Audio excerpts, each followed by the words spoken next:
আসসালামু আলাইকুম ওয়া রাহমাতুল্লাহি ওয়া বারাকাতুহু। আলহামদুলিল্লাহি রাব্বিল আলামিন ওয়াসসালাতু ওয়াসসালামু আলা আশরাফিল আমবিয়াই মুরসালিন নবিয়িনা মুহাম্মদ ওয়া আলা আলিহি ওয়া সাহবিহি আজমাইন। রব্বি ইশরাহ লি সাদরি ওয়া ইয়াসসির লি আমরি ওয়াহলুল উকদাতাম মিন লিসানি ইয়াফকাহু কাওলি। আলহামদুলিল্লাহ। আমাদের আজকে ইনশাআল্লাহ আমরা সূরা কাহফের প্রথম 5টা আয়াতের উপর আলোচনা করব। গত সেশনে আমরা ইন্ট্রোডাক্টরি ক্লাসে সূচনামূলক আলোচনার মধ্যে আমরা মাক্কি সূরাগুলোকে কিভাবে স্টাডি করা যায় বা এটার কন্টেন্টটাকে কিভাবে চিন্তা গবেষণা করা যায় সেটার কিছু স্ট্রাকচার আমরা আলোচনা করেছিলাম, সেটা দিয়ে আবার শুরু করছি। আলোচনাটা ছিল এরকম যে মাক্কি জীবনে রাসূলুল্লাহ সাল্লাল্লাহু আলাইহি ওয়াসাল্লাম মাক্কি জীবনে অলমোস্ট 2/3 তিন ভাগে 2 ভাগ কোরআন মজিদ নাজিল হয়েছিল। সেটার মূল কনসেপ্টটা ছিল বিলিফ, বিশ্বাসের বিষয়টা ছিল মূল বিষয়। তো বিশ্বাসের 5টা থেকে 6টা এলিমেন্ট আছে। এই 5টা থেকে 6টা এলিমেন্টকে ব্রডলি 3টা ভাগে ভাগ করা যায়। যেমন বিশ্বাসের 5টা থেকে 6টা এলিমেন্ট হচ্ছে এরকম: আল্লাহর উপর বিশ্বাস, আখিরাতের উপর বিশ্বাস, কিতাবের উপর বিশ্বাস, মালাইকার উপর বিশ্বাস, রসুলের উপর বিশ্বাস এবং তাকদীরের উপর বিশ্বাস। এই 6টাকে আমরা 3টা ব্রড স্পেকে নিয়ে এসেছিলাম। সেটার মধ্যে হচ্ছে আল্লাহর উপর বিশ্বাস, একটা ইন্ডিভিজুয়াল চ্যাপ্টার। ইয়াউমুল আখিরাতের উপর বিশ্বাস, এটাও একটা ইন্ডিভিজুয়াল চ্যাপ্টার। কিন্তু বাকি যে সাবজেক্টগুলো আছে এটাকে একটা ব্রড হেডিংয়ে রাখা যায়, সেটা হচ্ছে রেভেলেশন সাথে ইনভলভ। যেমন আল্লাহ যা কিছু নাজিল করেছেন এটাকে আমরা রেভেলেশন বলছি। এবং রেভেলেশনের মধ্যে যেমন বিভিন্ন রকম কিতাব আছে। প্রাইম আমরা বুঝি কিতাব বলতে কিতাবুল্লাহ মানে কোরআন মজিদকে বুঝি আমরা। এটা হচ্ছে প্রথম কিতাবের প্রথম ভার্সন, যেটার আমাদের ভিজুয়ালাইজেশন আছে, সেটা একটা ভিজুয়াল ফর্ম আমাদের কাছে আছে। কিন্তু বাকি যেসব কিতাবগুলো আছে সেগুলোর ভিজুয়ালাইজেশন আমাদের কাছে নাই, কিন্তু আল্লাহ কোরআন মজিদে সেগুলোর কথা বলছেন। সেটা হচ্ছে আমাদের আমল নামা, কন্টিনিউয়াসলি লেখা হচ্ছে, এটাও কিন্তু কিতাব। এবং পাশাপাশি সমস্ত ইভেন্টস, যা কিছু ঘটবে, যা কিছু ঘটছে, সব কিছুকে লিখিত পরিত অবস্থায় আছে। অতএব সেটা হচ্ছে আরেকটা আসপেক্ট। ওই 2টা কিতাবের মধ্যে অ্যাক্সেস আছে হচ্ছিল মালাইকাদের, মানুষের অ্যাক্সেস ওটার মধ্যে নাই। মানুষের কাছে একটাই অ্যাক্সেস আছে, সেটা হচ্ছে কোরআন মজিদ। এবং এই কোরআন মজিদে সেই জিনিসগুলো বলা আছে। এখন এই কোরআন মজিদ কোত্থেকে আসলো? এটা বেসিক্যালি আল্লাহ সুবহানাহু ওয়া তাআলা লাওহে মাহফুজে সে কিতাব ছিল, সেই কিতাবটা সেখান থেকে জিবরিল আমিনের মাধ্যমে রাসূলুল্লাহ সাল্লাল্লাহু আলাইহি ওয়াসাল্লামের উপর নাজিল হয়েছে 23 বছরের নবুয়তি জীবনে। এবং পরবর্তীটাতে কম্পাইল্ড হয়ে আমাদের এখন মুসাফ আকারে আমাদের হাতে আছে। আমাদের কাছে যেটা আছে ইট ইজ এ কপি, কিন্তু অরিজিনালটা আছে লাওহে মাহফুজে। আর এই কপির যে একটা হার্ড কপি আছে আর সফট কপি আছে মুসলিমদের অন্তরের মধ্যে, এটার সফট কপিটা আছে। অতএব এটার প্রিজার্ভেশন হচ্ছে টোটালি ভিন্নভাবে হচ্ছে। অতএব এই ধরনের কনসেপ্ট আছে। পাশাপাশি নাজেল হয় আকাশ থেকে বিভিন্ন আদেশ নাজেল হয় লাইলাতুল কদরের রাতে। ওই যেসব ইভেন্টসের যে বুকটা হয়, সেই ইভেন্টসের বুক থেকে সমস্ত ডিসিশনগুলো লাইলাতুল কদরের রাতে 1 বছরের ডিসিশনগুলো আল্লাহ ডিসক্লোজ করে, মালাইকারা নেমে এসে সেগুলো দুনিয়াতে নিয়ে আসে। অতএব সেই বিষয়গুলো কিন্তু আছে। তাহলে এই 3টা আসপেক্টের উপরে বিশ্বাসের বিষয়টা আছে এবং এই সংক্রান্ত কোরআন মজিদে ব্যাপকভাবে এটা বলা হয়েছে। কোনো সময় একে হাইলাইট করা হয়েছে, আল্লাহর উপর বিশ্বাসের বিষয়টা হাইলাইট করা হয়েছে, সেটাকে ফলো করছে বি এবং সি, আখিরাতের বিশ্বাস এবং রেভেলেশনের বিশ্বাস। কোনো সময় রেভেলেশনের উপর জিনিসটাকে হাইলাইট করা হয়েছে, ওটাকে ফলো করছে কি আল্লাহর উপর বিশ্বাস, আখিরাতের বিশ্বাস। কোনো জায়গায় আখিরাতের বিশ্বাসের কথা হাইলাইট করা হচ্ছে, সাথে সাথে বাকি 2টাই আসতেছে। দ্যাট মিনস 3টা একটার সাথে একটা ইন্টারেক্ট হচ্ছে কন্টিনিউয়াসলি। এই জিনিসটা দেখার মতো বিষয়। মানে আমরা যখন কোরআন পড়ি, একটা আয়াত যখন পড়ি, তখন আমরা দেখব যেটা আসলে কি রিলেটেড আয়াত। এটাকে আল্লাহর পরিচয় সংক্রান্ত আয়াত, আল্লাহর গুণাবলী সংক্রান্ত আয়াত, আল্লাহর সুন্নাহ সংক্রান্ত আয়াত। তার পাশাপাশি আসতেছে সেটা কি কিতাব সম্পর্কে আয়াত, নাজিলের কোনো কিছু, নাজিল সম্পর্কে কোনো কিছু আয়াত, নাকি এটা আখিরাত সংক্রান্ত আয়াত। তাহলে দেখা যাচ্ছে বিশ্বাসের এই 3টা ব্রড সাবজেক্ট কিন্তু একটার সাথে ইন্টারাক্ট করতেছে, এটা একটা বিষয় থাকে। এই বিশ্বাসটাকে আল্লাহ সুবহানাহু ওয়া তাআলা আমাদেরকে অন্ধভাবে বিশ্বাস করতে কোনোভাবে বলেন নাই। কোরআন মজিদে আমাদেরকে বারবার আল্লাহ বলছেন আফালা তাআকিলুন, তোমরা কি তোমাদের আকল অ্যাপ্লাই করবা না? তখন এই বিশ্বাসের তিনটা বিষয় হচ্ছিল আমাদের, এই বিশ্বাসের তিনটা বিষয় আমরা আলোচনা করলাম। এটা হচ্ছে গায়েবের বিষয়। এটা চাক্ষুষভাবে আমরা শুধু কোরআন মজিদের একটা কপি দেখি, এর বাইরে আর অন্য কোনো কিছুই কিন্তু আমরা চাক্ষুষ কোনো কিছুর এক্সপিরিয়েন্স আমাদের নাই। পুরাটা গায়েব। আল্লাহকে আমরা দেখি না, আল্লাহকে মানুষ দেখে নাই। এটা হলো আরেকটা গুরুত্বপূর্ণ বিশ্বাসের স্তম্ভ। আখেরাতে যা কিছু ঘটবে, আমাদের মৃত্যুর মুহূর্ত থেকে পরে যা কিছু ঘটবে, সেটা সম্পর্কেও কিন্তু আমাদের কোনো রকম চাক্ষুষ কোনো প্রমাণ আমাদের কাছে নাই। তো যেটা চাক্ষুষ প্রমাণ নাই, সেটা কি যুক্তিতর্ক দিয়ে কিন্তু সেটাকে বিশ্বাসে আনতে হয়, তাই না? তো সেই জন্য আল্লাহ সুবহানাহু ওয়া তাআলা কোরআন মজিদে 3 ধরনের আর্গুমেন্ট সেট করেছেন। এটা গুরুত্বপূর্ণ। 3 ধরনের আর্গুমেন্ট সেট করেছেন। প্রথম আর্গুমেন্টকে বলা হচ্ছে হিউম্যান নেচার, মানুষের ফিতরাত। এই ফিতরাতের মধ্যে এমন কিছু বিষয় আছে, সেগুলো আপনাকে আমাকে ইন্ডিকেট করে যে আল্লাহ আছে, পরকাল আছে, আর আকাশ থেকে নেমে আসছে যে রেভিলেশন, যা কিছু নেমে আসছে সেটা আল্লাহ নামাচ্ছেন, সেগুলোর মধ্যে মালাইকারা ইনভলভ আছে। অর্থাৎ এই জিনিসটা হিউম্যান নেচারের জায়গা থেকে আসতেছে। সেখানে হিউম্যান নেচারের মধ্যে আমরা বলছিলাম sense of justice, appreciation of balance, sense of gratitude, love, appreciation of beauty, shyness, purpose, desire of two accomplish something. That means আমাদের মধ্যে অনেক কিছু আছে যেগুলো আমরা বিদ্যালয় থেকে শিখি নাই। আল্লাহ মানুষের রূহের ভিতরে, সে ফিতরার মধ্যে সেই জিনিসগুলো দিয়ে দিচ্ছেন, এবং সেই জিনিসগুলো কন্টিনিউয়াসলি আমাকে সেই অ্যালার্মটা দিয়ে যাচ্ছে। অতএব সেটা হচ্ছিল একটা ফার্স্ট আর্গুমেন্ট। আল্লাহ যেটা আর্গুমেন্টটা বলে, ইনসাইড আওয়ারসেলফ, আমাদের ভিতরে এমন কিছু বিষয় আছে যেগুলো আমাদেরকে ওদিকে কি করে, ওদিকে ধাবিত করে। আমরা এটা খেয়াল করি না, আমরা এটার ব্যাপারে গাফেল না। এটা হলো একটা বিষয়। অর্থাৎ ওই জায়গাটাকে অ্যাড্রেস করা হচ্ছে। সেকেন্ড জিনিস হচ্ছিল observe reality evidence outside ourself. That means আমাদের আশেপাশে আল্লাহর অন্যান্য সৃষ্টি আছে, সেটাকে আমরা নেচার বলি। সমস্ত ধরনের আকাশ, জমিন, প্রাণী, ঠিক আছে, উদ্ভিদ, সব কিছু আমাদের আশেপাশে আছে, এবং এগুলোর সাথে আমাদের একটা ডিপেন্ডেন্সির বিষয় আছে। ওগুলোর ম্যানেজমেন্টের উপরে আমাদের এক্সিস্টেন্স নির্ভর করে। অতএব এখানে টোটাল আল্লাহর সৃষ্টি আমাদের আশেপাশে প্রতিনিয়ত ঘুরছে, এবং প্রতিনিয়ত আমরা সেটার সাথে ইন্টারেক্ট করতেছি। সেটা আরেকটা আসপেক্ট। পাশাপাশি অনেক ঘটনা ঘটে গেছে অতীতে, বিভিন্ন ধরনের ঘটনা, প্রাকৃতিক ঘটনা, মানুষের জীবনের ঘটনা, ব্যক্তি জীবনের, সামষ্টিক জীবনের, এটাকে আমরা ইতিহাস বলি। তাহলে এই যে আউটসাইড রিয়েলিটি, যে যা কিছু ঘটে গেছে, যা কিছু আমার চারিপাশে অবস্থান করছে, এগুলোকে আল্লাহ কী করতেছেন, আর্গুমেন্টে নিয়ে আসছেন কোরআন মজিদের মাধ্যমে, যে এগুলো কন্টিনিউয়াসলি একটা দিকেই কি ইন্ডিকেট করে। ইন্না ফি খালকিস সামাওয়াতি ওয়াল আরদি ওয়াখতিলাফিল লাইলি ওয়ান নাহারি লা আয়াতিল লিল উলিল আলবাব। নিশ্চয়ই আকাশ জমিনের সৃষ্টিতে, দিবারাত্রির আবর্তনে অবশ্যই আয়াতসমূহ রয়েছে, যেগুলো কি উলুল আলবাবের জন্য, যারা চিন্তা ভাবনা করে, বুদ্ধিসম্পন্ন প্রাণীদের জন্য কি আছে, আয়াতসমূহ আছে। তাহলে সেই জায়গাটাই বেসিক্যালি আপনাকে আমাকে আউটসাইড মাই ওয়ার্ল্ড যা কিছু আছে সেটাও ইন্ডিকেট করতেছে, সেই 3টা বিশ্বাসের কনসেপ্টের দিকে যাচ্ছে। থার্ড হচ্ছে হলো রেভেলেশন ইটসেলফ, যা কিছু নাজিল হচ্ছে কোরআন মজিদ, আকাশ থেকে বৃষ্টি নাজিল হচ্ছে, আকাশ থেকে কি আপনার রিজিক নাজিল হচ্ছে, এই সব কিছু আপনাকে আমাকে ইন্ডিকেট করতেছে কি, সেটাও এই 3টা বিলিফের দিকে আমাদেরকে কি করতেছে, নিয়ে যাচ্ছে। এবং আমরা সেখানে বলছিলাম এই 3টা আর্গুমেন্টের 2টা ফ্যাসেট আছে, 2টা পার্ট আছে। একটা হচ্ছে ইন্টেলেকচুয়াল, একটা হচ্ছে কি স্পিরিচুয়াল। ইন্টেলেকচুয়াল মানে যুক্তি তর্ক দিয়ে আপনাকে বোঝাবে ইটস ট্রু, পাশাপাশি একটা ইমোশনাল অ্যাপিল থাকবে। যেমন আকাশ জমিন সৃষ্টিতে আপনি যখন চিন্তা গবেষণা করবেন, তখন টেকনিক্যালি আপনি অনেক কিছু পাবেন। কিভাবে আকাশ তৈরি হয়েছে, কিভাবে জমিন তৈরি হয়েছে, কিভাবে একটার সাথে একটা ইন্টারেক্ট হচ্ছে, রাত্রি দিনের আবর্তন যখন ঘটছে তখনও দেখবেন বিভিন্ন রকম টেকনিক্যাল অ্যানালাইসিস, সেগুলো আমাকে কী করবে, আমাকে অভিভূত করবে। এগুলো অভিভূত করার পর একটা সময় মনে হবে এটা কে করছে।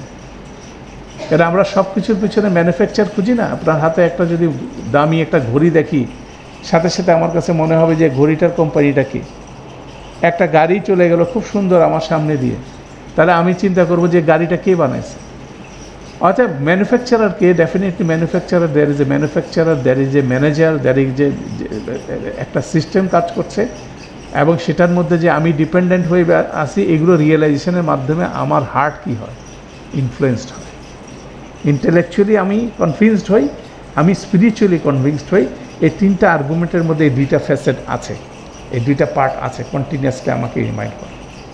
তাহলে এইভাবে বেসিক্যালি এই ইন্টারাকশন যেটা হচ্ছে, আর্গুমেন্ট আছে, সাবজেক্ট আছে বিশ্বাসের, ফেইথের, এটাকে অসাধারণভাবে কম্পাইল করছে কে? কোরআন মজিদ। কোরআন মজিদের সাবজেক্টগুলো কিন্তু এই তিনটা আসপেক্টকে হাইলাইট করে এই আর্গুমেন্টের মাধ্যমে রোল ওভার করছে। এবং বেসিক্যালি আপনি যদি দেখেন মাক্কি কোরআনগুলোর মধ্যে এই থিমটা আছে। অতএব এই ফ্রেম অফ মাইন্ডটা যদি আমরা নিয়ে কোরআন আয়াতগুলো, মাক্কি কোরআনের আয়াতগুলোর দিকে তাকাই, তাহলে অবশ্যই অসাধারণ সেই রিফ্লেকশনটা আমরা পাবো। আমাদের বিশ্বাস কি ইন্টেলেকচুয়ালি গিয়ার আপ হবে, আমাদের স্পিরিচুয়ালি আমরা কি বুস্ট আপ হব। অতএব এই জিনিসটাই হলো আমাদের পারপাস। আল্লাহ আমাদেরকে আমাদের এই কোরআন পাঠের সাথে সাথে আমাদের ইমানকে সুসংহত করবেন। অতএব আমরা সেটাকে নিয়েই বেসিক্যালি সূরা কফের আলোচনা আমরা শুরু করতে যাই। আলহামদুলিল্লাহ, সূরা কফ হরুফে মুকাদ্দাত দিয়ে শুরু হয়েছে, কফ ওয়াল কোরআনিল মাজিদ। এখানে দুইটা জিনিস ঘটছে। একটা হচ্ছিল কি, হরুফ মুকাত্তাত দিয়ে শুরু হয়েছে। অনেকগুলো কোরআন মজিদ আছে, যেমন আলিফ লাম মিম, আলিফ লাম র, তোয়া সিন, এরকম অনেকগুলো হরুফ মুকাত্তাত একটা আছে। সেরকম একটা হরুফ মুকাত্তাতের বিষয় এখানে সামনে আছে। পাশাপাশি এখানে কি আছে, ফলোড বাই এ ওথ, শপথ নেওয়া হয়েছে। দুইটা কিন্তু আলাদা দুইটা বিষয়, দুইটার কম্বিনেশন কিন্তু এখানে হচ্ছে। যেমন আমরা শপথের অনেক সূরা জানি, ওয়াল আসর ইন্নাল ইনসানা লাফি খুসর, সময়ের শপথ, নিশ্চয় মানুষ ক্ষতির মধ্যে আছে, সেটা একটা কনসেপ্ট আছে।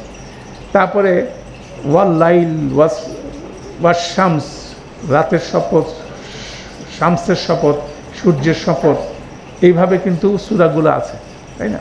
আচ্ছা, তো এখানে দুইটা আলোচনা। প্রথমে হচ্ছিল আমাদের প্রথম আলোচনা হচ্ছিল হরুফের মুকাত্তাত। হরুফের মুকাত্তাতের তাফসির হচ্ছিল এটার অর্থ কেউ জানে না। তারপরে মুফাসসিররা কেন এটা দেওয়া হয়েছে, মানুষের তো কিউরিওসিটি শেষ নেই, তাই না? মানুষের মধ্যে প্রশ্ন জাগবে, এটা হচ্ছে মানুষের মধ্যে ন্যাচারাল। আল্লাহ সেভাবে আমাদের ফিতরার মধ্যে সে জিনিসটা দিয়েছে, ইনকিউজিটিভ। আমাদের মধ্যে আগ্রহ, কৌতূহল থাকবেই, এটা কন্টিনিউয়াসলি আমাদের মধ্যে আছে। এবং ইন্টারেস্টিং বিষয় হচ্ছে, আপনারা দেখবেন যে আমাদের ইসলামিক স্টাডিজের মধ্যে কি হয়, আমরা পড়তে থাকি, আমাদের নিজে থাকে, পড়তে থাকো, প্রশ্ন করা যাবে না, তাই না? আপনি ঝুঁকে ঝুঁকে কোরআন মজিদ পড়তে থাকবেন, ঠিক আছে? আপনি কিতাব পড়তে থাকবেন, আপনি প্রশ্ন করতে পারবেন না। ইটস ট্রু, এটা সত্য কথা যে একটা পর্যায়ে পর্যন্ত আমাকে পড়তে হবে, তারপরে কিন্তু আমাকে প্রশ্ন করতে হবে। যেমন খদির আলাইহিসসালাম এবং মুসা আলাইহিসসালামের যে ইন্টারাকশন, সেখানে মুসা আলাইহিসসালামকে কি বলছেন খদির আলাইহিসসালাম, যে আমি যতক্ষণ না বলছি ততক্ষণ পর্যন্ত ডোন্ট আস্ক কোয়েশ্চেন। তাহলে দেখা যাচ্ছে প্রশ্ন করা একটা বিষয় আছে, না করাও একটা বিষয় আছে। না করার পিছনে উইজডম আছে, করার পিছনে কি একটা বিষয় আছে, করা ছাড়া আমি শিখতে পারবো না। তাহলে আল্লাহ সুবহানাহু ওয়া তাআলা কোরআন মজিদে যা কিছু বর্ণনা করছেন, এইটা যদি আপনি বোঝার চেষ্টা করেন, আপনার মধ্যে প্রশ্ন আসবেই। আপনি চিন্তা করবেন, আল্লাহ উত্তর দেন নাই অনেক প্রশ্নের, এবং শিক্ষকও অনেক প্রশ্নের উত্তর দেন না। আপনারা দেন না যেন এটা ওপেন এন্ডেড থাকে, আপনি যাতে চিন্তা গবেষণা করেন। সেরকম একটা সাবজেক্ট হচ্ছে হরুফ মুকাত্তাত। সেটা নিয়ে আমরা বিভিন্ন সূরার সময় আলোচনা করছি, আবার রিপিট করি যেহেতু এখানে হরুফের মুকাত্তাতের বিষয়টা আছে। তো এগুলো বেসিক্যালি লেটার, অ্যারাবিক লেটার, আলিফ লাম মিম, সরেয়া রস্যই, এ বি সি অথবা এক্স ওয়াই জেড। যেমন আমি যদি বলি বাংলা ভাষায় ক খ গ বা ক উম চ বললাম, এখন আপনি বলবেন যে সাথে সাথে প্রশ্ন, এটা কি বিষয়? মুফাসসিরদের আলোচনার মধ্যে যেটা দেখা যায় যে এই শব্দগুলো বেরোচ্ছে একজন উম্মি নবীর কাছ থেকে, একজন আনলেটার্ড, অশিক্ষিত না। কিন্তু উম্মি মানে কিন্তু অবশ্যই বলবেন না আমাদের শিক্ষিত অশিক্ষিত যে ডেফিনেশন বলি এটা না, নিরক্ষর, যার অক্ষর জ্ঞান নাই। তো অক্ষর জ্ঞান নাই একজন ব্যক্তির মুখ থেকে যদি আসে ক খ গ, একজন যদি কৃষক, গ্রামের কৃষক যদি আপনাকে বলে স্বরেও রস্যই দীর্ঘই, আপনাকে যদি বলেন, তাহলে তুমি এগুলো শিক্ষা থেকে, তোমার তো অক্ষর জ্ঞান নাই, তুমি তো এগুলো জানো না। দ্যাট ইজ ঠিক একইভাবে একজন উম্মি নবী যখন অ্যারাবিক লেটার দিয়ে কথা বলছেন, লেটারগুলো বলছেন, তখন বললেন তুমি এগুলো কোথায় বলছো? কেন ওয়ান অফ দি মানে একটা মিথ্যা আরোপ করতো তারা যে এটা নাকি রাসূলুল্লাহ সাল্লাল্লাহু আলাইহি সাল্লাম নিজে রচনা করছেন। এটা আল্লাহর কিতাব, তিনি হচ্ছিল আল্লাহর রসুল, এটাকে কি করতেছেন? ক্যারি ওভার করছেন। কোনোভাবে তিনি এটা রচনা করেন নাই। আপনি এই আর্গুমেন্ট দেখবেন কোরআন। তো সেটার বিপরীতে এটা একটা আর্গুমেন্ট হচ্ছিল, কোনো অবস্থাতে এই কিতাব রসুল যিনি এটা ক্যারি ওভার করতেছেন উনি যে এটা রচনা করেন নাই, সেটার একটা বড় প্রমাণ হচ্ছিল এই হরুফে মুকাত্তাআতগুলো। ওনার তো লেটার জ্ঞান জানার কথা না, তাই না? তো এইভাবে অনেক আলোচনা আছে, কিন্তু ইট ইজ নট দ্য মানে কনক্লুশন। জাস্ট একটা আসপেক্ট আপনাকে আমি বললাম যে এটা কনক্লুশন না যে এটার অর্থ এটাই। এইভাবে মানুষ কি করছে, মুফাসসিররা গবেষণা করছেন হরুফে মুকাত্তাআত সম্পর্কে। তারপরে হরুফে মুকাত্তাআতের আরেকটা আসপেক্ট হচ্ছিল, দেখবেন কোনো জায়গায় 3টা আছে, 4টা আছে হরফ আছে, কোনো জায়গায় একটা আছে, একটা আলা, এরকম 3টা সূরা আছে। সেটার মধ্যে আমরা যেটা আলোচনা করছি সেটা কফ, সেটা হচ্ছে এই সূরাটা। তাহলে আপনারা দেখেন এখানে কফ, এটা হচ্ছে 50 নম্বর সূরা, কফ দিয়ে শুরু হয়েছে। 38 নম্বর সূরা সোয়াদ দিয়ে শুরু হয়েছে, ঠিক আছে? এবং সূরা কলম 68 নম্বর সূরা নুন দিয়ে শুরু হয়েছে, ঠিক আছে? তাহলে এগুলো কিন্তু একটা লেটার দিয়ে শুরু হয়েছে। এটা কিন্তু আরেকটা অ্যাসপেক্ট, হ্যাঁ, এটা হলো একটা অ্যাসপেক্ট। তার এদের মধ্যে কিছু একটা সিমিলারিটি আছে। তারপর দেখবেন যে আরেকটা সিমিলারিটি আছে যে কফ পরে যে কথাগুলো আছে সেগুলো একটা আয়াতের মধ্যে আছে। কফের পরে ওয়াল কোরআনিল মাজিদ, সোয়াদ ওয়াল কোরআনিল জিক্রি, তারপরে হচ্ছে নুন ওয়াল কলামি ওয়ামা ইয়াসতুরুন।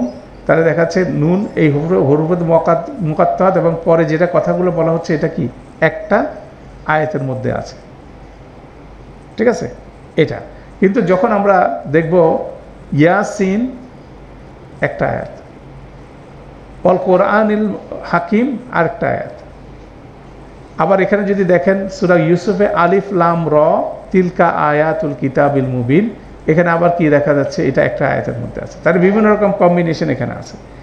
পাশাপাশি দেখা যায় আরেকটা অবজারভেশন হচ্ছে হরুফে মুকাত্তাআত যেখানে আছে তার ইমিডিয়েট সাবজেক্ট হচ্ছে হলো কোরআন মজিদ। আলিফ লাম মিম যালিকাল কিতাবু লা রাইবা ফি, আপনি প্রতিটা জায়গায় দেখবেন যে হরুফে মুকাত্তাআত আসছে, সাথে সাথে কোরআন মজিদ সম্পর্কে কিছু না কিছু বলা হচ্ছে। এটাও কিন্তু হরুফে মুকাত্তাআতের একটা ইমপ্লিকেশন এখানে আছে। সেখান থেকে অনেকেই এটা বলার চেষ্টা করেন যে এটা হলো কোরআন মজিদ হচ্ছিল আল্লাহর নাম, এখানে যে হরুফে মুকাত্তাআতগুলো আছে এগুলো হচ্ছিল সূরার নাম, ঠিক আছে, বা কিতাবের নাম, কোরআনের নাম। কিন্তু but it is not conclusive, এটা কনক্লুসিভ কোনো আর্গুমেন্ট না, তাই না? যাই হোক, এগুলো একটা বিষয় আছে। তাহলে এখানেও আমরা দেখলাম কফের পরে ওয়াল কোরআনিল মাজিদ, সোয়াদের পরে ওয়াল কোরআনিল জিক্রি, তারপরে হচ্ছিল ওয়াল কলাম, নুন ওয়াল কলামি মা ইয়াসতুরুন, কলমের কথা বলা হচ্ছে, এবং যে সে যে যা লেখে, দ্যাট মিনস এটাও ইন্ডিকেট করতেছে কি কোরআন মজিদের সাথে। তাহলে এরকম একটা কম্বিনেশন আছে। এবং 3টা সূরার মধ্যে এখানে যেটা আমরা সিঙ্গেল হরুফে মুকাত্তাআতের যে হরফগুলো আছে সেটার মধ্যে পাশাপাশি দেখলাম আমরা 3টা জিনিস দেখি যে একইভাবে একই রকম স্টাইলে আছে, এবং সেখানে কি হচ্ছে, শপথ নেওয়া হচ্ছে 3টা। যেমন ধরেন এখানে ইয়াসিন ওয়াল কোরআনিল হাকিমের এখানে যেমন হরুফে মুকাত্তাআতের পরে কি শপথ আছে, কিন্তু আলিফ লাম র তিলকা আয়াতুল কিতাবিল মুবিন এখানে কিন্তু কি নেই, শপথ নেই। তাহলে শপথের আরেকটা আসপেক্ট এখানে আছে, তাই না? তো এইটা হলো সেকেন্ড সাবজেক্ট। তাহলে হরুফে মুকাত্তাআত সম্পর্কে একটু আমরা পুরানো পড়াটা রিভিউ করে নিলাম। আর পাশাপাশি আমাদের এখন সলভ করতে হবে কি শপথের ব্যাপারটা। শপথের ব্যাপারটা যদি আপনি নর্মাল সেন্সে যদি দেখেন, শপথ কখন মানুষ নেয়, যখন মানুষ এটাকে কোনো একটা কথাকে গুরুত্ব দিতে চায় তখন কি শপথ নেয়। বিশ্বাসযোগ্যতা গ্রহণ করার জন্য, অর্জন করার জন্য মানুষ কি করে, কোনো কিছু না কোনো কিছু শপথ করে। এবং মানুষের জন্য শপথ করার একমাত্র উপলক্ষ হতে পারে কি আল্লাহর নামে মানুষ শপথ করবে। বাবার নামে শপথ, মায়ের নামে শপথ, ভাইয়ের নামে শপথ, গাড়ির নামে শপথ, বাড়ির নামে শপথ, এগুলো নট অ্যালাউড ফর মুসলিমস, ঠিক আছে? তাহলে এখানে ওয়াল্লাহি অথবা তাল্লাহি বলে কিন্তু আরবরা কী করতো, আল্লাহর নামে শপথ করে কোনো একটা গুরুত্বপূর্ণ বিষয় বলতো। তো সাধারণত যেটা মানুষের কালচারের মধ্যে যেটা আছে সেটা হচ্ছে শপথ, সে এমন কিছুকে নিয়ে শপথ করে যেটা তার চেয়ে গ্রেটার, মানে তার চেয়ে হায়ার, তার চেয়ে বড় যে কোনো কিছুকে, বড় কোনো একটা গ্রেড, কোনো একটা বিষয়কে কিন্তু নিয়ে শপথ করতে, এটা হচ্ছে মানুষের শপথের বিষয়গুলো হচ্ছে এরকম। তো অবশ্যই আল্লাহর ক্ষেত্রে সে জিনিসটা না, কেন আল্লাহর চেয়ে বিশাল অস্তিত্ব আর কোনো কিছু নাই। অতএব আল্লাহ শপথ করছেন কি, সেই সুন্নাটা কিন্তু আল্লাহর সুন্না না। অতএব কোরআন মজিদে যখন শপথগুলো হয় সেটা কিন্তু ভিন্ন। তাহলে আরবরা যেভাবে শপথ করে, মানুষ যেভাবে শপথ করে কোনো কথাবার্তা বলে, তো এখানে কিন্তু আল্লাহ যখন শপথ করে বলেন তখন কিন্তু সেই জিনিসটা একই রকম ইমপ্লিকেশন নাই। এই ডিফারেন্সটা বোঝা জরুরি। মানে মানুষ তার চেয়ে গ্রেটার কোনো কিছুকে নিয়ে শপথ করে কিছু বলার চেষ্টা করে বিশ্বাসযোগ্যতা অর্জন করার জন্য, বিষয়গুলো এই ধরনের একটা আসপেক্ট কাজ করে। আর মানুষের ক্ষেত্রে কোরআন মজিদ যখন শপথ নেওয়া হচ্ছে তখন ওই বিষয়টা, ওই অ্যানালজিটা এখানে খাটে না। আল্লাহ যখন বলেন যে কোনো কিছু নিয়ে শপথ করেন, এই শপথের বিপরীতে উনি আরও কিছু কথা বলেন, ওইটার সাথে এটার একটা রিলেশন আছে। যেমন ওয়াল আসর ইন্নাল ইনসানা লাফি খুসর, এই যে সূরাটা আমরা প্রতিনিয়ত অনেকবার পড়ি ছোট সূরা হিসাবে, সময়ের শপথ, নিশ্চয় মানুষ ক্ষতিগ্রস্তদের মধ্যে অন্তর্ভুক্ত। তাহলে শপথ নিচ্ছেন সময়ের, এর বিপরীতে যে সাবজেক্ট, একটা হচ্ছে অবজেক্ট অফ দি ওথ, একটা হচ্ছে সাবজেক্ট অফ দি ওথ। এটা ইংরেজিতে, বাংলায় বিভিন্ন আরবিতে নাম আছে। তো আমরা বলছিল যেটাকে নিয়ে শপথ করা হচ্ছে, শপথের বিপরীতে যেটার সাথে রিলেট করা হচ্ছে, এই দুইটা জিনিস বোঝা জরুরি। তো আল্লাহ সুবহানাহু ওয়া তাআলা যখন সূরা আসরে বলছেন সময়ের শপথ মানুষ ক্ষতির মধ্যে আছে, আল্লাহ সময়কে দুইটা জিনিস হিসেবে উপস্থাপন করছেন। সে হচ্ছিল উইটনেস এবং সে হচ্ছিল প্রুফ। সে হচ্ছে সাক্ষী এবং সে কি প্রমাণ। সময় হলো সবচেয়ে বড় সাক্ষী যে মানুষ ক্ষতির মধ্যে আছে। ওভার দি টাইম যখন মানুষ সময় প্রবাহিত হয়, সে পিছনের দিকে তাকায়, দেখে যে সব কিছু লস। ওয়ামাল হায়াতুদ দুনিয়া ইল্লা মাতাউল গুরুর, কোরআন মজিদে আল্লাহ বলছেন যে দুনিয়া নিয়ে আমাদের যে ব্যাপক ব্যস্ততা, আল হাকুমুত তাকাসুরু হাত্তা জুরতুমুল মাকাবির, আমাদের এই ব্যস্ততা শেষ হবে না যতক্ষণ পর্যন্ত কবরে পৌঁছাবো। কবরে যাওয়ার সাথে সাথে বুঝবো কি, ওয়ামাল হায়াতুদ দুনিয়া ইল্লা মাতাউল গুরুর, এই দুনিয়াটা হচ্ছিল একটা ডিসেপশন ছাড়া আর কোনো কিছু না, মাতাউল গুরুর। তো সময় হলো কি সাক্ষী, সময় হচ্ছে প্রমাণ। এবং সময় দেখতেছে একটা বাচ্চা শূন্য বয়স থেকে কিভাবে বড় হয়ে সে বৃদ্ধ হচ্ছে, সে কিভাবে ডিপেন্ডেন্ট থেকে ইন্ডিপেন্ডেন্ট হচ্ছে, আবার ডিপেন্ডেন্ট হচ্ছে। এই সমস্ত সিনেমাটা কে দেখতেছে? সময়। তাহলে সময় উইটনেস এবং সময় হচ্ছে প্রুফ যে মানুষ ক্ষতির মধ্যে আছে। তারা আল্লাহ যখন শপথ নিচ্ছেন সেটাকে কি হচ্ছে, এটা একটা সাবজেক্ট থাকতেছে, এটা একটা অবজেক্ট থাকতেছে, দুইটার মধ্যে একটা রিলেশনের মধ্যে দিয়ে বেসিক্যালি একটা এক্সপ্রেশন আছে, তাই না? ওয়াল লাইল ওয়াশ শামস, এগুলো কোনো কিছু গ্রেটার দেন আল্লাহ না, আল্লাহ কোনো কিছু প্রমাণ করার জন্য বলছে। যেমন রাসূলুল্লাহ সাল্লাল্লাহু আলাইহি ওয়াসাল্লাম যখন শপথ নিচ্ছেন, সকালের শপথ, যে সাফা মারওয়া পাহাড়ের উপরে যখন উনি প্রথম দাওয়াত দিচ্ছিলেন, মানে ভোরবেলার শপথ নিয়ে উনি বলছেন যে আমি যদি বলি পাহাড়ের ওই পাশে কেউ এসে সকালবেলা তোমাদেরকে আক্রমণ করবে, তোমরা কি ইয়ে করবা? তোমরা কি মানে এটা কি বিশ্বাস করবা? সবাই বলছে হ্যাঁ বিশ্বাস করবো। সেই অ্যানালজিকে সামনে রেখে উনি কি বলছেন যে অচিরে কি কিয়ামত আসতেছে, সব কিছু ধ্বংস হচ্ছে, বিচার করা হবে, সতর্কবাণীটা দেওয়া হচ্ছে। দ্যাট মিনস ওনার ক্রেডিবিলিটির উপরে কি করছেন উনি, মানুষকে কি করছেন, কল করে নিয়ে এসে একটা অ্যানালজি উনি প্লেস করছেন, তাই না? তো এইভাবে বেসিক্যালি এখানেও আমরা সূরা আসর ক্ষেত্রে দেখলাম। এখন দেখেন ইয়াসিন ওয়াল কোরআনিল হাকিম ইন্নাকা লামিনাল মুরসালিন, ইয়াসিন হুরুফ মুকাত্তা, তারপর হচ্ছে ওয়াল কোরআনিল হাকিম, হাকিম কোরআনের শপথ, নিশ্চয়ই আপনি মুরসালিনদের অন্তর্ভুক্ত, আপনি হচ্ছে রসুলদের অন্তর্ভুক্ত। তাহলে কোরআনের হেকমা, কোরআন যখন মানুষ পড়ে, কোরআনের মধ্যে যে হেকমা মানুষ দেখে, এটা প্রমাণ করে যে এইটা উনি হচ্ছিল মুরসালিনদের মধ্যে একজন। মানে উনি কোনোভাবে এটা রচনা করেন নাই, এটা কেউ থেকে আসছে, আল্লাহর তরফ থেকে আসছেন, উনি এটা কি করছেন, ক্যারি ওভার করে নিয়ে আসছেন। কেন রাসূলুল্লাহ সাল্লাল্লাহু আলাইহি সাল্লামের হেকমার সাথে কোরআন মজিদের হেকমার কি আছে না, কোনোভাবে কম্পেয়ারেবল কোনো জিনিস আসবে না। অতএব এটা কোনোভাবে ওনার হেকমা না। এই হেকমাটা হচ্ছিল প্রমাণ করে যে হি ইজ দ্য কি রসুল, তিনি হচ্ছে মুরসালিন হচ্ছে মধ্যে অন্তর্ভুক্ত আছে। অর্থাৎ সাবজেক্টগুলো কিন্তু এভাবে রোল ওভার করছে। এটা যে কমন একটা আসপেক্ট। এখন আমরা যে জিনিসটা আলোচনা করতে চাচ্ছি সেটা হচ্ছিল ওই জিনিসটা আছে যে শপথের পরের সাবজেক্ট অবজেক্ট আছে, কিন্তু এখানে সূরা কফের ক্ষেত্রে যেটা দেখা যাবে যে ইমিডিয়েটলি সেটা নাই। ওয়াল কোরআনিল মাজিদ আল্লাহ বর্ণনা করলেন, তারপরে আসার কথা ছিল ইন্নাকা লা মিনাল মুরসালিন, কিন্তু এখানে ইন্নাকা লা মিনাল মুরসালিনে না হয়েছে বাল আজিবু আন জাআহুম মুনজিরুন মিনহুম ফাকাল আল কাফিরিনা হাযা শাইউন আযীব, এভাবে বলে অন্য কথাবার্তা বলা হচ্ছে। দ্যাট মিনস আল্লাহ সুবহানাহু ওয়া তাআলা কী করতেছেন না, এখানে যেটা শপথের যেটা পরে যেটা আসার কথা সেটাকে কি করছেন না, ডিসক্লোজ করছেন না। যত সহজে সূরা ইয়াসিনে বললেন ইন্নাকা লা মিনাল মুরসালিন, অত সহজে কিন্তু এখানে দিলেন না। এখানে কি করলেন, উজ্জ্বল রাখলেন। দ্যাট মিনস আপনাকে আমাদের মধ্যে কি আপনাকে চিন্তা করতে হবে যে এরপরে সূরা কফের সমস্ত আলোচনার মধ্যে যা কিছু আছে সেটা আপনাকে বলবে এটার জবাবটা কি হতে পারে। জবাবুল কসম বলা হচ্ছে, যে জবাবুল কসমটা কি হতে পারে সে জিনিসটা হচ্ছে আমাদের এখানে বলবে। এবং মুফাসসিররা অনেক কিছু বলছেন, সেটা আমরা পরে আসবো, আমরা ওই কনক্লুশনে আসবো না প্রথম থেকে। যেহেতু আল্লাহ সরাসরি পরবর্তী আয়াতে জবাবুল কসমটাকে কি ডিসক্লোজ করেন নাই, দ্যাট মিনস এখন আমাদেরকে সূরা কফটাকে পড়তে হবে, পড়ে কি করতে হবে সেটা বুঝতে হবে যে এখানে আসলে কি বলতে চাচ্ছেন আল্লাহ, তাই না?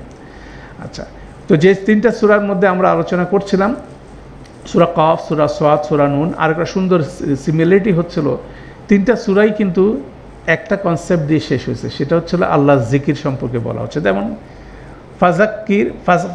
ফাজাক্কির বিল কোরআনি মাইয়া খাফু ওয়াঈদ, এটা সূরা কফের শেষের ফাজাক্কির দেখেন আসছে। সূরা সাদের শেষে ইন হুয়া ইল্লা যিকরুল লিল আলামিন, এটা আলামিনের জন্য একটি জিকির ছাড়া আর কিছু না। ইন হুয়া ইল্লা ওয়ামা হুয়া ইল্লা যিকরুল লিল আলামিন, যারা গ্রামার শিখেন তাদের জন্য খুব সুন্দর এখানে একটি বিষয় আছে। এখানে ইন প্লাস ইল্লা, এখানে মা প্লাস ইল্লা, একই কথা। কিন্তু বলা হচ্ছে এটা জিকির ছাড়া, ইট ইজ অনলি জিকির, সমস্ত আলামিনের জন্য এটা হচ্ছে একটা স্মরণ। কোরআন মজিদ সম্পর্কে বলা হচ্ছে, তাহলে কোরআন সম্পর্কে প্রথমে একটা কথা বলা হচ্ছে, শেষে একটা কনক্লুশন দেওয়া হচ্ছে, ইট ইজ জিকির। জিকির মানে কি জিনিস? স্মরণ মানে কি? আপনি অলরেডি জিনিসটা জানেন, তখন এটাকে জিকির বলা হচ্ছে। আমরা কিভাবে জানি? ফিতরাগতভাবে আমরা জিনিসগুলো জানি।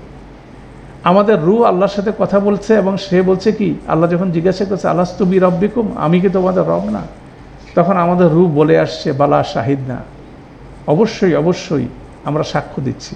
কিন্তু আমাদের সেই কথাটা কি একেবারে আক্ষরিকভাবে আমাদের মনের মধ্যে আর নাই, কিন্তু আমাদের ফিতরাগতভাবে কি সেই জিনিসগুলো আমাদের মধ্যে এক্সিস্ট করে, তাই না? এই জিনিসগুলো এক্সিস্ট করে। তো সেই জিনিসগুলোকেই জিকির করে দিচ্ছে, সেগুলোকে স্মরণ করায় দিচ্ছে। তখন এই কোরআন মজিদ আপনার আমার কাছে পরিচিত টেক্সট মনে হচ্ছে, সেটা হচ্ছে গুরুত্বপূর্ণ বিষয়। এটা আমার কাছে পরিচিত জিনিস, আপনার কাছে এটা মনে হবে না এলিয়েন জিনিস। যেমন একটা ফিজিক্স বই যদি পড়েন আপনার কাছে মনে হবে এইগুলো কোত্থেকে আসলো, কোনোদিন তো এগুলো আসে না। কিন্তু কোরআন মজিদে যখন আল্লাহ কথা বলছেন, আপনি যখন শুনছেন, যখন একজন আলেম যখন দর্সের মধ্যে বর্ণনা করতেছেন কোরআন মজিদ থেকে কথাবার্তা, আপনার কাছে মনে হবে এগুলো আমার কাছে পরিচিত। সেই জন্য এখানে জিকির হিসেবে বলা হচ্ছে।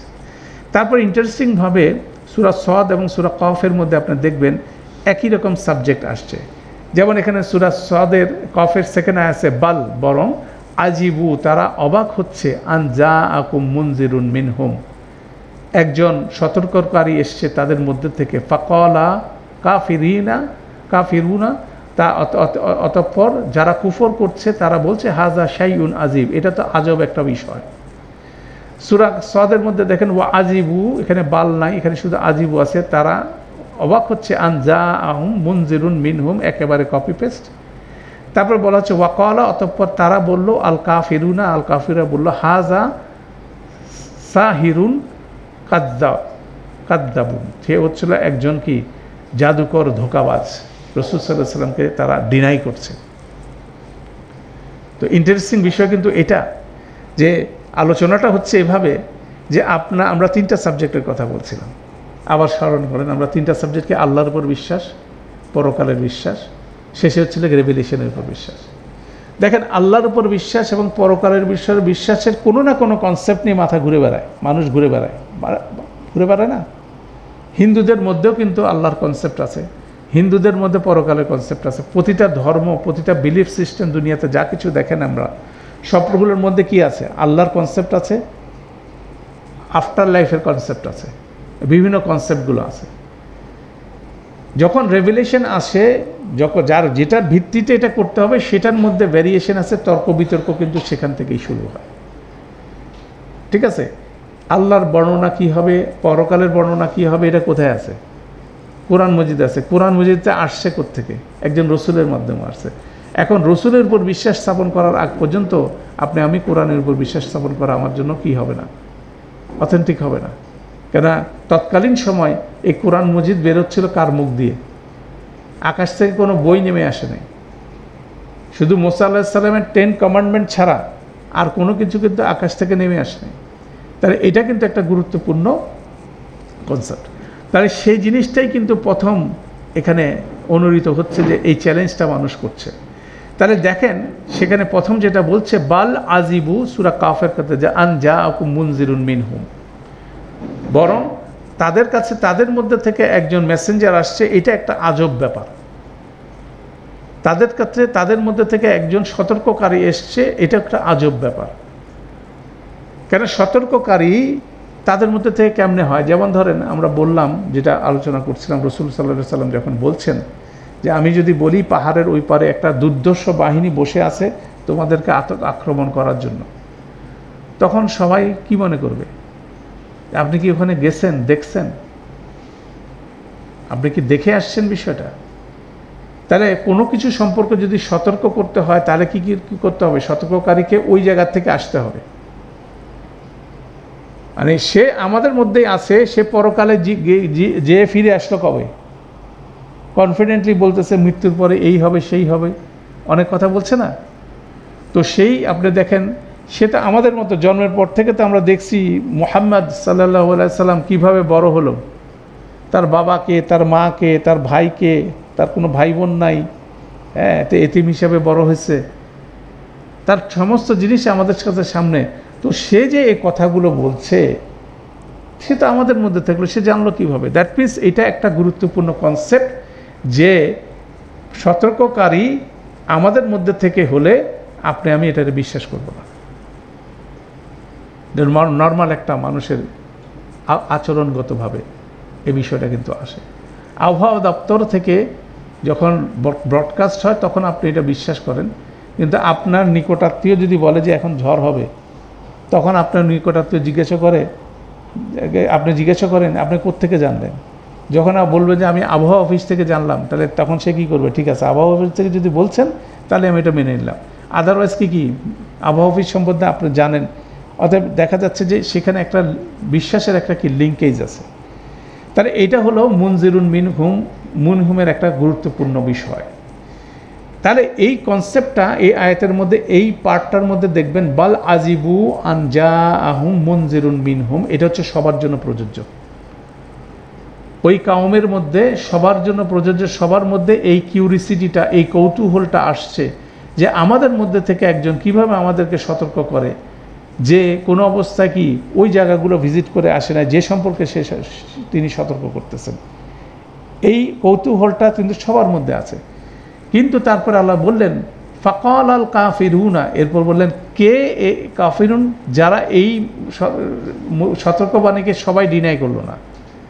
যারা কাফিরুন তাদের মধ্যে আরেকটা গ্রুপ তৈরি হলো, যারা এটাকে ডিনাই করলো। তারা বলল হাযা শাইউন আজীব, তারা বলা শুরু করলো যে এটা একটা আজব ঘটনা, ঠিক আছে, এটা ঘটার মতো না, এটা ইম্পসিবল ঘটনা।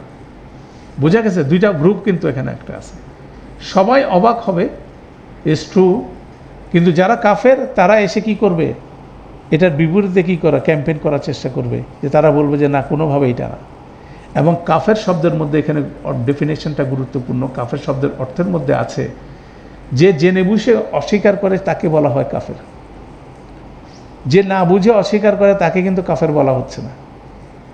যে জানে, সত্যটা জানে, সেটাকে সত্য গোপন করে জেনে বুঝে তাকে কিন্তু কাফের বলা হচ্ছে।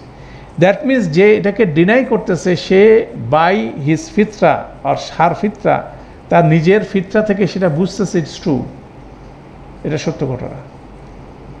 ইনি একজন রসুল হতে পারে, কেন যুগে যুগে রসুলরা এভাবেই আসছে, কাউমের মধ্যে থেকে আসছে, আকাশ থেকে নেমে কোনো রকম মালাইকা কোনো জায়গায় রসুল হয় নাই।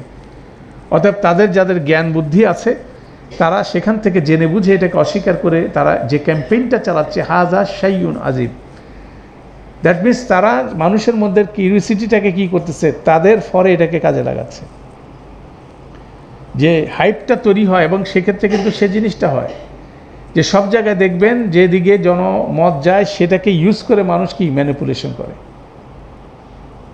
যে সেটাকে ইউজ করে কি করে মানুষ ম্যানিপুলেশন করে। সেই জিনিসটা এখানে ফাকাল আল কাফিরুনা হাজা শাইউন আজিব।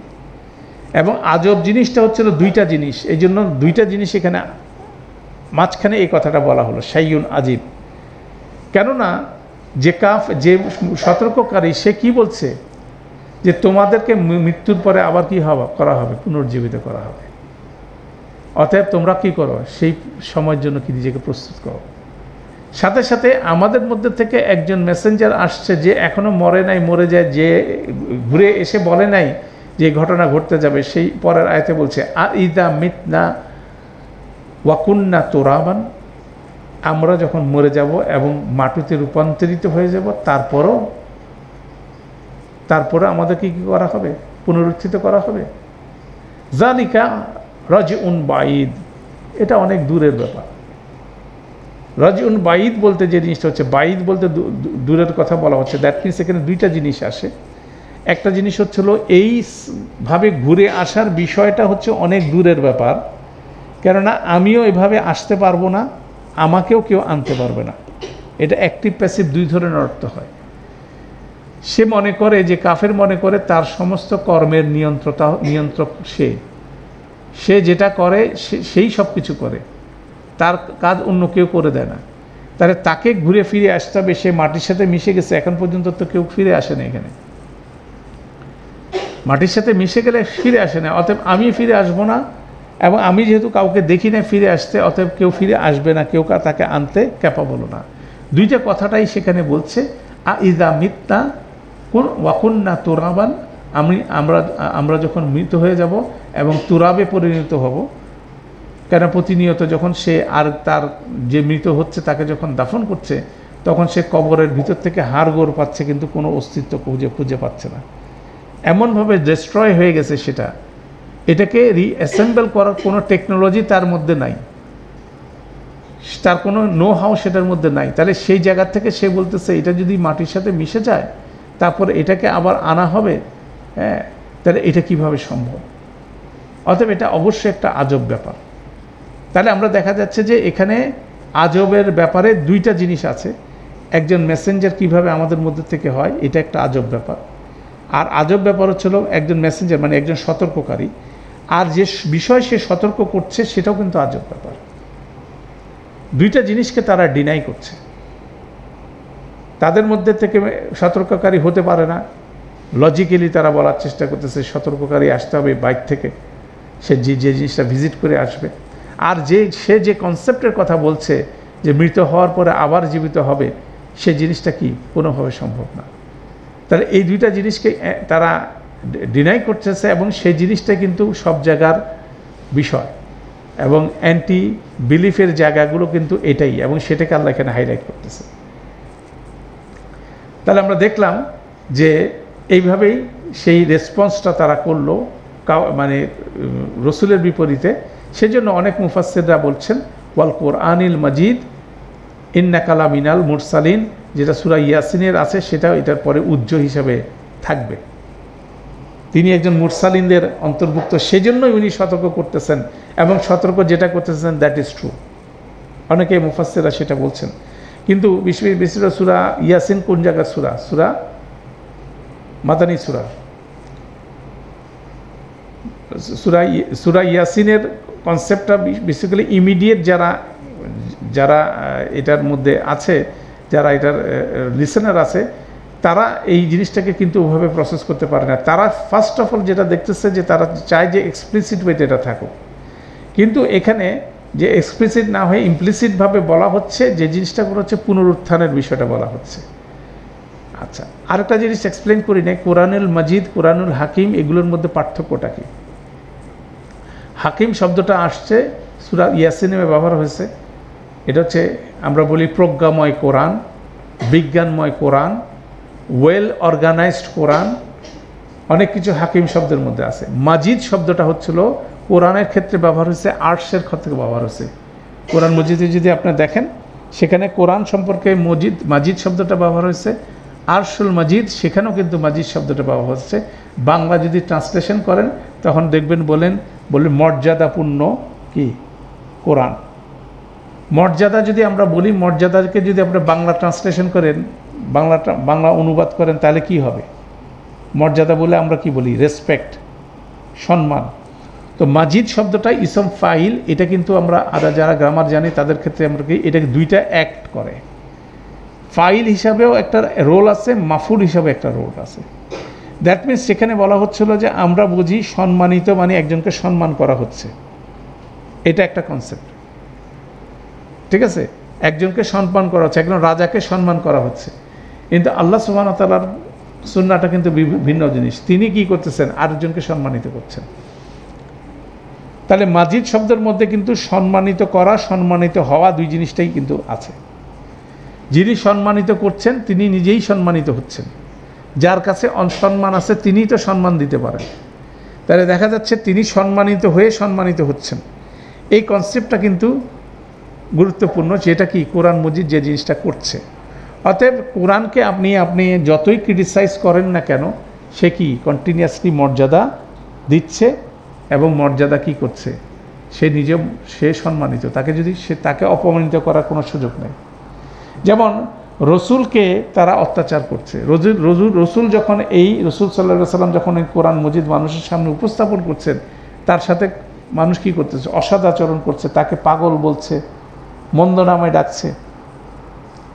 কোরআন কি বলছে সেটার বিপরীতে? যদি তোমার ঈমান থাকে তুমি কাউকে মন্দ নামে ডেকো না। মানে ওরা মন্দ নামে ডাকছে, আর কোরআন কি বলতেছে? তুমি কাউকে মন্দ নামে ডাকো না। দ্যাট মিনস কোরআন বলছে যে তোমার সুন্নাহটা হচ্ছে, সে যদি তোমাকে গালি দেয় তুমি তাকে কি করো না, তুমি তাকে গালি দিও না। তাহলে এই যে কোরআনের যে রোলটা, তাহলে কোরআন কি করতেছে? আরেকজনকে সম্মানিত করে নিজে সম্মানিত হচ্ছে। সেই জন্য আল্লাহ সুবহানাহু ওয়া তাআলা কোরআনুল মাজিদ বলে শুরু করতেছেন, কেন যে কথাগুলো মুশরিকরা বলছেন, কাফেররা বলছেন, এই আয়াতে যে রাসূল সাল্লাল্লাহু আলাইহি ওয়াসাল্লামকে ডিনাই করছেন, আমাদের থেকে মেসেঞ্জার কিভাবে সম্ভব? বক্র কথা। আমাদের মধ্যে থেকে একজন সতর্ককারী কিভাবে সম্ভব? এটা হচ্ছে বক্র কথা, এটা হচ্ছে আজব ব্যাপার। আমরা মরে যাব, সেখান থেকে আবার পুনরুত্থিত হব, এটাও একটা আজব ব্যাপার। অতএব কোনোভাবে সেটা গ্রহণযোগ্য না। এটা তো নর্মাল বাংলা কথাই বলে নাই, এটা ব্যাখ্যা করে বলছে। সোজা করে বলা আর ব্যাখ্যা করে করার পর্যন্ত আমরা বুঝি না। তাহলে সেই জিনিসটা সেভাবে বলা হচ্ছে। সেই জন্য আল্লাহ কোরআনুল মাজিদের কথা বলা হচ্ছে। কোরআন কি করতেছে? নিজে রেসপেক্টফুল এবং আরেকজনকে সে কী করে? রেসপেক্ট করে। অতএব সেই আঙ্গিকের থেকে এই আলোচনাটা এখান থেকে হচ্ছে, এটাও একটা ইন্টারেস্টিং রিফ্লেকশন। এরপর আসেন আমাদের আজকের দিনের শেষ বিষয়টা আমরা বলছি, যে তারা এই জিনিসটা বলছেন, বলার বিপরে আল্লাহর রেসপন্স হচ্ছিল কাদ আলিমনা মা তানকুসুল আরদু মিনহা, অবশ্যই আমরা জানি আর্দ জমিন কতটুকু তাদের মধ্যে থেকে খেয়ে ফেলে, মানে এই শরীরের মধ্যে কতটুকু জমিন গ্রাস করে ফেলে, ঠিক আছে, সেটা আমরা জানি, সেটা তোমরা জানো না, ঠিক আছে। তারপর বলছেন সেটা ওয়া ইনদানা কিতাবুন হাফিজ, যে কথাটা আমরা বলছি সে ফিরে যাচ্ছে সেই আমলনামার কিতাবের দিকে, আপনার সমস্ত অর্ডারের কিতাবের দিকে। কোনো কিছু ডিকম্পোজড হয়ে যাচ্ছে, কোয়ে কি হচ্ছে আমরা কিন্তু জানি না। এই পুরা রেকর্ডটা কোনটা ডিকম্পোজ হচ্ছে, কি হয়ে এটা কিভাবে মানুষের বডি হলো, বডি থেকে এটা কিভাবে ডিকম্পোজড হয়ে মাটিতে পরিণত হলো, এই সমস্ত ঘটনা কিন্তু is written down, everything is written down. তো এটা মানুষ চিন্তা করতে পারে না।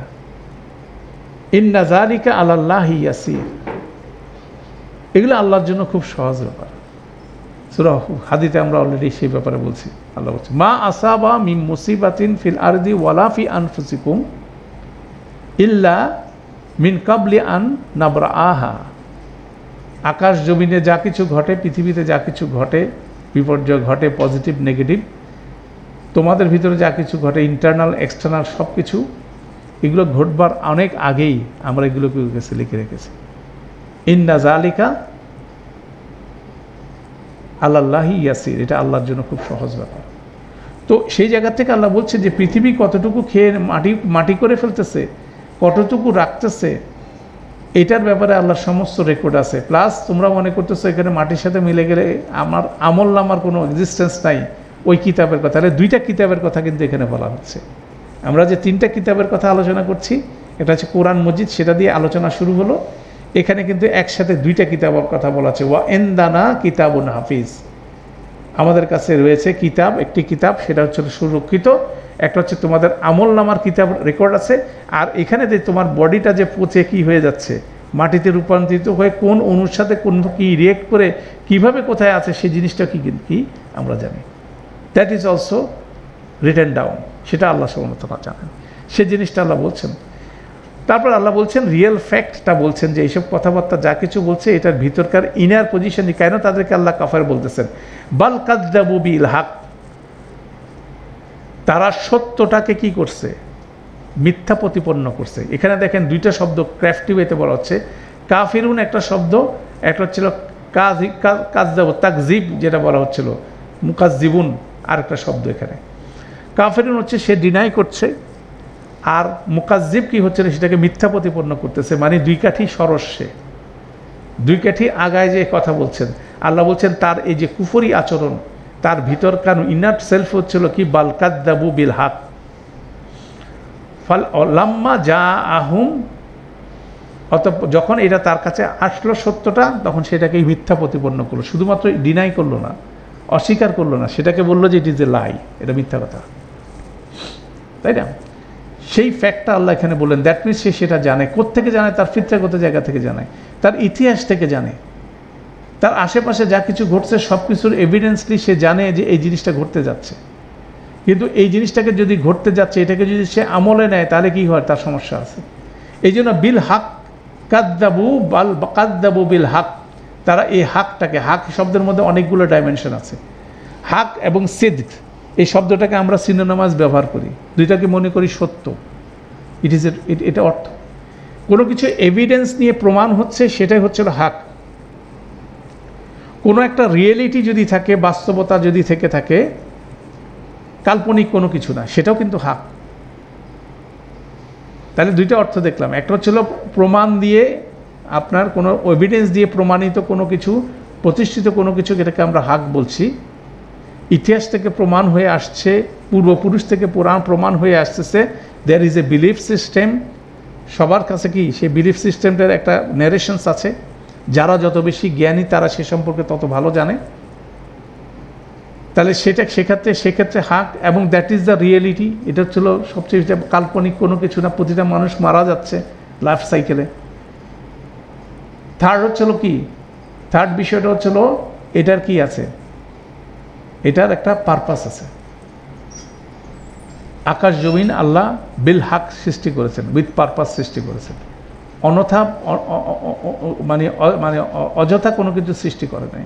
তাহলে হক শব্দের মধ্যে কিন্তু পারপাসফুলনেসটাও কিন্তু বিষয়টা আছে।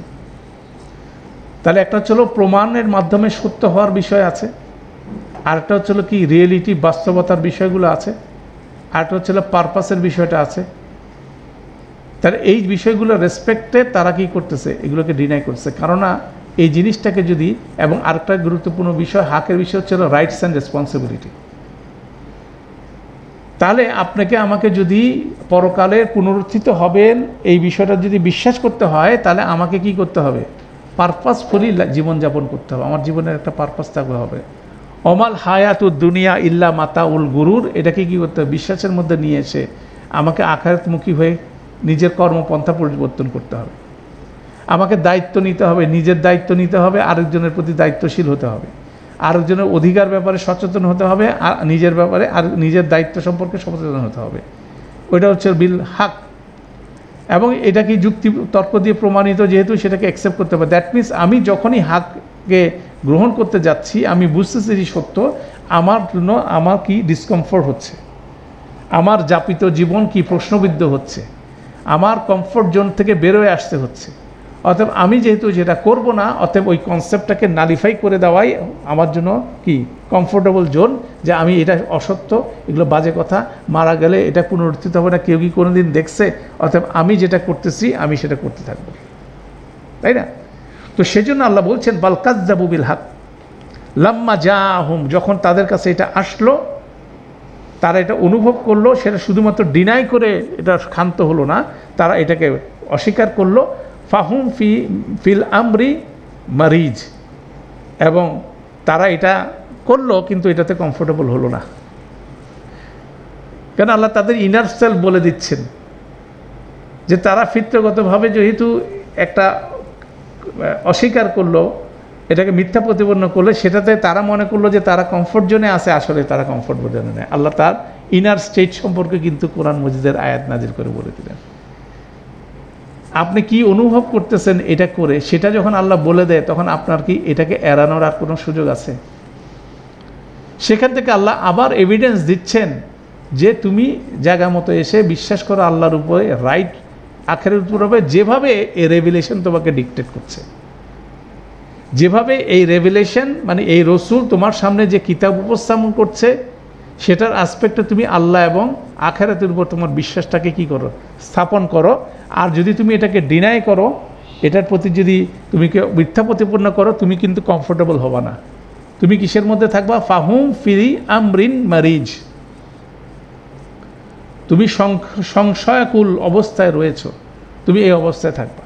দ্যাট মিনস আল্লাহ সুবহানাহু ওয়া তাআলা আর্গুমেন্ট দিচ্ছেন। এবং এটা ইন্টারেস্টিং বিষয় হচ্ছিল, এই কথাগুলো আরবরা শুনতেছে এবং তার ভিতরের ইনস অ্যান্ড আউটস নিয়ে কোরআন কথা বলতেছে, সে আরও বেশি খেপে গেছে। দেখবেন অনেকের ক্ষেত্রে হয় যে আপনি যদি তার সমালোচনা করেন, সে সবচেয়ে বেশি খুবই ক্ষিপ্ত হবে আপনার উপরে। মানুষের টেন্ডেন্সি, আপনি যদি আমাকে আমার ভুল ত্রুটিগুলো ধরায় দেন, প্রথমে কি আমি গ্রহণ করব? It's very much difficult to accept the criticism, very much difficult. যতক্ষণ পর্যন্ত আমরা তাওয়াসাবিল হক তাওয়াসাবিল সাবর এই কনসেপ্টটা মন্ত্রের মধ্যে না নিতে পারছি, যে আমরা একে অপরকে কি করব, ভালো সত্যের কি দিব, উপদেশ দিব, নিব, সবরের উপদেশ দেব, নিব, দেওয়া নেওয়ার বিষয়টা যদি আমাদের মধ্যে না থাকে, কেউ যদি আমার সমালোচনা করে, সাথে সাথে কি করব, আমি হয়ে যাব, শক্ত হয়ে যাব। তো সেইভাবে কোরআন মজিদ যখন একটা টপিক বললেন, বলার পরে তার ভিতরে ইনার সেলফও বলে দিচ্ছেন যে তুমি আসলে কি ফিল করতেছো। আল্লাহ বলছেন তুমি কমফোর্টেবল না, তুমি কুফর করে, তুমি মুকাজ্জেব হয়ে, তাকজিব করে তুমি কি করতেছো, তুমি ডিসকমফোর্টেবল হচ্ছ, অতএব মনে করতেছো তো তুমি কমফোর্টেবল জোনে আছো, তাই না?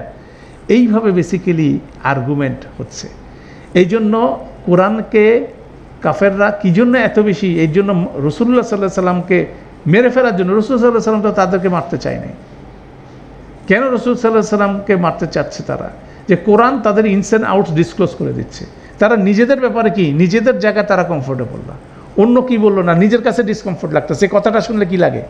খারাপ লাগতেছে, সে আমার ভিতরের কথা বলে দিচ্ছে কেন? সেই জায়গার থেকে বেসিক্যালি কোরআন হিট করছে। এবং সেই জিনিসটা হচ্ছে দেখার মতো বিষয়, যে আমরা বলছি যে ফিতরাগত জায়গা থেকেও তাকে আল্লাহ কী করতেছে, এক্সপোজ করতেছে। এইভাবে কোরআন মজিদ মানুষকে প্রভাবিত করেছিল। এবং যারা নিজের উপরে সত্য মানে হকের উপর ছিল, তারা সবাই কোরআনের এই মেসেজকে কী করছে, অ্যাকসেপ্ট করছে। এখন আমাদের সমস্যা হচ্ছে কি, আমরা কোরআন মজিদ বুঝি না। কোরআন মজিদ যতক্ষণ না বোঝা যাবে, ততক্ষণ পর্যন্ত আপনার আমার মধ্যে পরিবর্তন আসবে না। তো আমরা সেই উদ্দেশ্যে বেসিক্যালি এই ক্লাসগুলো করার চেষ্টা করছি, যে কোরআনটাকে আমরা আরবিতে পড়ার চেষ্টা করছি, এবং এটার মর্মার্থ যেগুলো আছে অনুবাদে, যেটা কাভার করা যাচ্ছে না, মানে এক কথায় এক বাক্যে যেটা কাভার করা যাচ্ছে না, সেটাকে আমরা একটু ফার্দার এক্সপ্লেন করে আমরা এই কনসেপ্টটা বোঝার চেষ্টা করতেছি। এবং এটাকে যদি বারবার আমরা পড়তে থাকি, তখন আমরা এই জিনিসগুলো বুঝবো ইনশাআল্লাহ। এটা হচ্ছে আমাদের পারপাস, যাতে কোরআনটাকে বেটার ওয়েতে আমরা বুঝতে পারি। আল্লাহ আমাদের জন্য সহজ করুন। সুবহানাকা আল্লাহুম্মা ওয়া বিহামদিকা আশহাদু আল্লা ইলাহা ইল্লা আনতা আস্তাগফিরুকা ওয়া আতুবু ইলাইক। আসসালামু আলাইকুম ওয়া রাহমাতুল্লাহি ওয়া বারাকাতুহু।